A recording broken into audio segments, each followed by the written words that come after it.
Fade in to a cold, dimly lit parking lot. An old van sits under a flickering streetlight. Inside, Helen is folding her uniform on the front seat, while Johnny and Sparkle quietly color in old books in the back. Their faces are tired but determined. Helen glances at her children, worry etched into her face. The camera pans over the cramped van interior. Johnny and Sparkle whisper to each other. Johnny, softly, do you think Mom's sad all the time? Sparkle shrugs. She smiles when she looks at us. I think she's just tired. Johnny, I'm tired too, of being here. Helen overhears but doesn't say anything. She looks at her wedding ring, sighs, and whispers under her breath. Helen, quietly, James, I hope I'm doing right by them. Cut to the school playground. Johnny and Sparkle are playing by themselves, away from the other kids.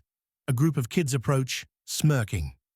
Jason, hey Sparkle, where's your sparkle? Did you lose it in that garbage van? Peter, laughing. I bet they don't even have a shower. Can you smell that? Johnny steps in front of Sparkle, fists clenched. Johnny, leave her alone. Jason, or what? You gonna hit me? Go ahead. You're just the homeless kid. A teacher notices and steps in, but the damage is done. Sparkle looks down, tears welling up. Johnny grabs her hand and leads her away. Back at the van, Sparkle trips over a worn-out rug. She yelps, catching Helen's attention. Helen, Sparkle, are you okay? Sparkle, kneeling. I'm fine, but what's this? She pulls back the rug, revealing a hidden compartment. Inside is an old briefcase. Sparkle tugs it out and sets it in front of Helen. Johnny, excitedly, what's in it, Mom? Helen hesitates, but opens the briefcase.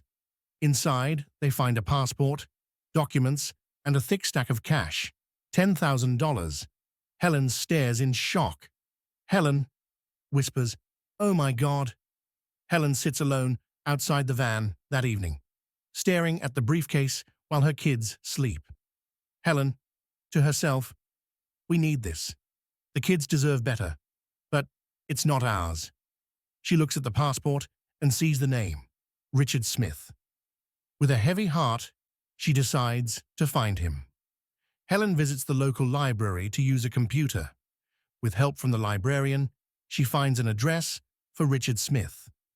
The next day, she drives the van to his office building, clutching the suitcase nervously. In the reception area, Helen approaches the desk. Receptionist, can I help you? Helen, I'm looking for Richard Smith. It's important. Receptionist, do you have an appointment? Helen, shaking her head. No, but please just tell him Helen Carter is here. I found something of his. The receptionist makes a call. Moments later, Richard Smith, a middle-aged businessman, appears. He looks skeptical, but curious. Richard, Miss Carter, you said you found something? Helen hands him the suitcase. Richard opens it and freezes when he sees the contents. He looks up, visibly emotional. Richard, in shock. This was stolen months ago. The police said I'd never get it back. How did you... Helen, nervously. It was in an old van I bought. I thought about keeping it. Lord knows we need it, but it didn't feel right. Richard studies her, noticing her worn clothes and tired expression. He softens. Richard, you didn't have to do this. Most people wouldn't. Helen, quietly. I just want to teach my kids to do the right thing, even when it's hard. Richard closes the briefcase and looks at Helen thoughtfully.